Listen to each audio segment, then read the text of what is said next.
2010 had 13 notable releases for WiiWare that you might want to know about, so you have a chance to get them before the system goes down in a couple weeks. Hey everyone, this is Mike from LWT. Moving on to part 3 of our WiiWare retrospective. Today we are going over 2010, which has 13 games I found notable.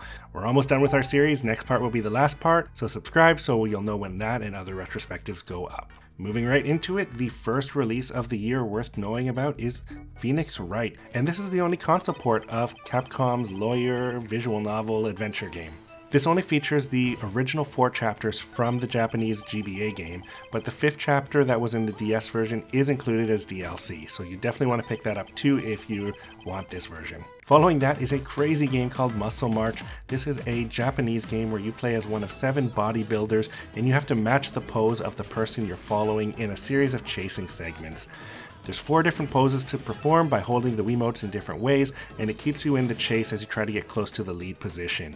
Once you get close enough, you shake the Wiimote to gain on the thief you're chasing and tackle them. It's crazy fun, definitely worth at least looking into.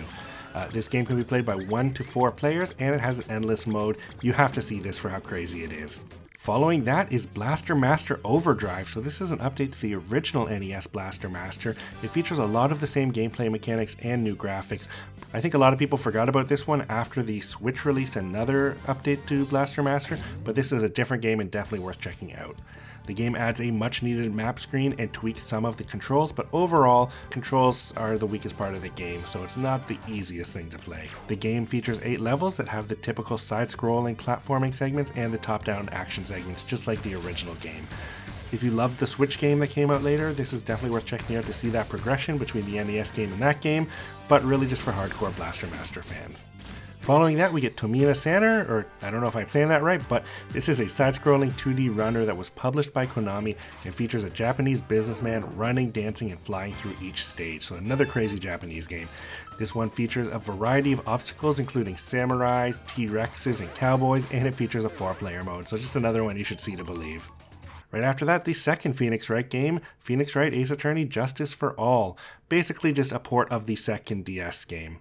Right after that, we get Max and the Magic Marker, which is the first game in the series, and it was a pretty novel concept at the time, but I think it's been done a lot now, and that is a platformer in which the player controls a marker that can draw shapes that become platforms in the environment.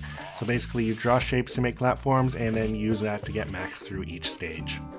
A game that I don't think a lot of people know about, but is definitely interesting, Rage of the Gladiator is an impressive first-person combat game that's similar to Punch-Out but in a fantasy setting. The game stars a prince in a Roman-style city with mythical creatures. There's 10 different opponents which must be beaten in normal and then challenge mode before you can fight the final boss, and after each fight you get skill points which can be used to upgrade your different abilities. There are 3 ability trees, offensive, defensive, and magic, and this game is a ton of fun, definitely worth looking into. Following that, a game that's been released almost everywhere, but the Wii version is really notable because it led the way for a bunch of those other ports to come out, and that is Cave Story. Now, the Wii port of the PC indie hit Metroidvania game was the first enhanced port, which featured updated character designs, a remix soundtrack, and additional game modes. The additional features eventually made it into the Steam port of Cave Story Plus and the Switch version, so not needed now, but definitely worth noting that this is where a lot of that stuff came from. Next up is WarioWare DIY Showcase. So this is a weird Wii companion piece to the DS game WarioWare DIY, which let players build their own WarioWare style microgames.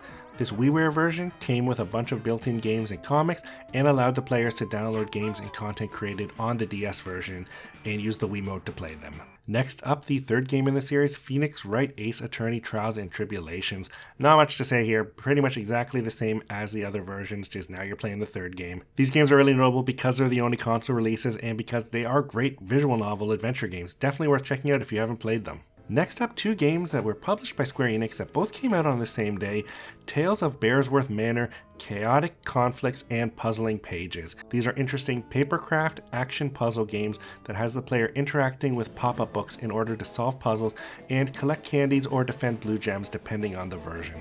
You do this by throwing paper bears into the pages and they have different effects. Each game has 30 stages, just a neat little oddity here. The last game of 2010 is Fluidity. Now this is a fun action puzzle game where you control a stream of water in order to move it through the environment and complete challenges.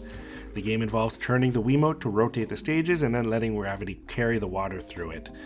There's some really interesting puzzles here. There's some mechanics like freezing the water to help move it through places it can't get through as a fluid. Overall, a really fun title. That's it for 2010. The next video will be the last and won't be that long, but I feel like it's better to split these out so that they're a little more digestible. So check back for that one. See you soon.